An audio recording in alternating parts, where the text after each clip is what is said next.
Right, there we go. You should interview the kid. Yeah, right. There we go. 3, 2, 1. Well, Mary Katie, is this the end of one segment of the city's water issues as we welcome you here on site, Mayor's Monday, WSAU, WSAU.com. Tell us why we're here at this location today. Yeah, so today we are kicking off our lead service line replacement acceleration project. As you know, we've talked about this. I went to the White House in January where we talked about this, and I was able to actually meet some of the folks that you see here today, folks from the Lead Safe Home program and from CIP, LIUNA, and we kind of got together after that and said, let's go, let's make this happen, because right now there's historic funding, and I'm seeing some of the bigger cities not going all in on this, and so that's where we, as a smaller city, can go in and apply for that funding and actually get it. Yeah, and I think that's maybe one question that some people have is, why Wausau? Yeah. I know if you talk to Director Perez, he'll say it's because, well, you kind of put Wausau at the forefront. You were the one who said, if we're going to do this, let's put all the chips in the middle of the table and go for the pocket aces if you're a poker player. And of course, that's what we end up getting because we got the funding, we've got the plan now to make it work. So I guess, again, back to the original question, why Wausau? Yeah, well, I was inspired by that summit. And when I came back, I said, how many lead service lines do we have? How long is it going to take us? How do we make this happen? How do we replace them all? There's 8,000 left. So, we started thinking about it all winter and summer. We've been thinking through this. How do we make this happen? And I guess maybe part of that is my personality of not wanting to really let go if I don't have to.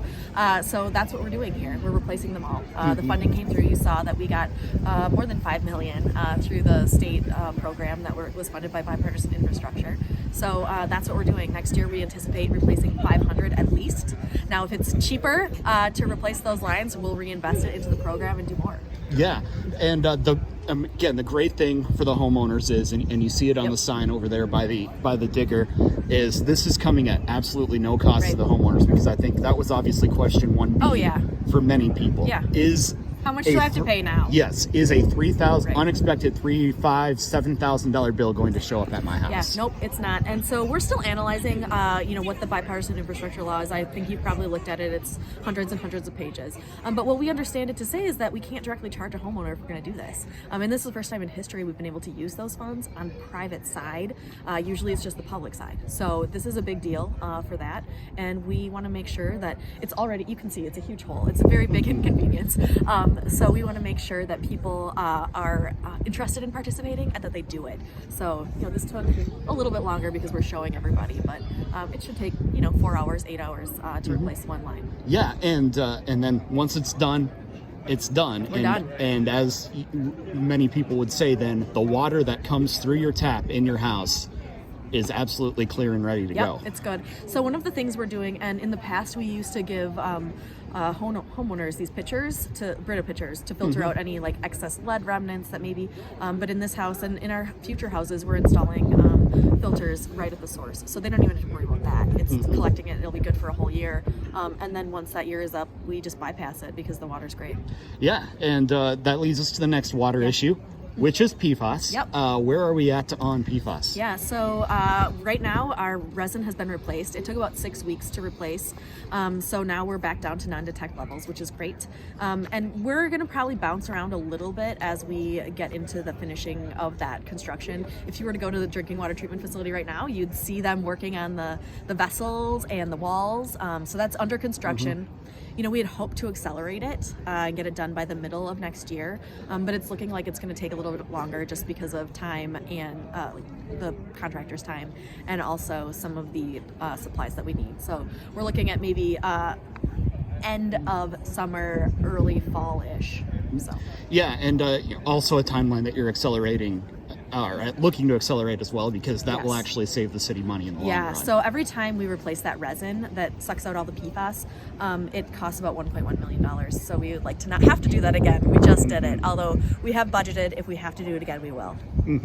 And then speaking of money and budgets, city budget almost good to go. You had the public hearing last week. What should people know about the budget and what you've been able to accomplish this year. Yeah, so we have a lot on our plate for next year. Obviously, these water projects are part of it, but we put in some extra money for hot mix. We've heard everyone complaining about the potholes, so we're going to do our best to fill more potholes this year, including more money for road funding. Right, so there's a lot going on. We have some partnerships we're excited to participate in with the university.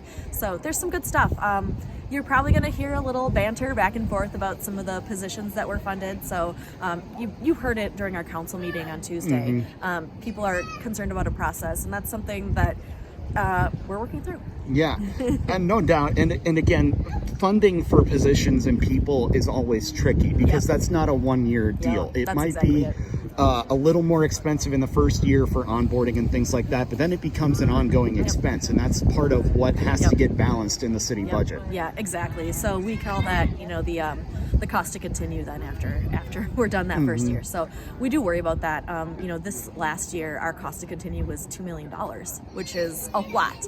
Usually it's about $1 million. We got that $1 million more in shared revenue, thankfully, to the legislature and the governor. So that was great. But we're still going to be making tough decisions about things we can't do. Some stuff got left on the cutting room floor. You probably saw that during our budget process. So yeah, I expect a really exciting debate. Yeah, no doubt about it. And of course, the one thing that the residents always want to know is, why do the taxes keep going up? Why do the taxes keep going up? This year, it went from, at one point, possibly about a 40-cent increase to just over a quarter on the mill rate.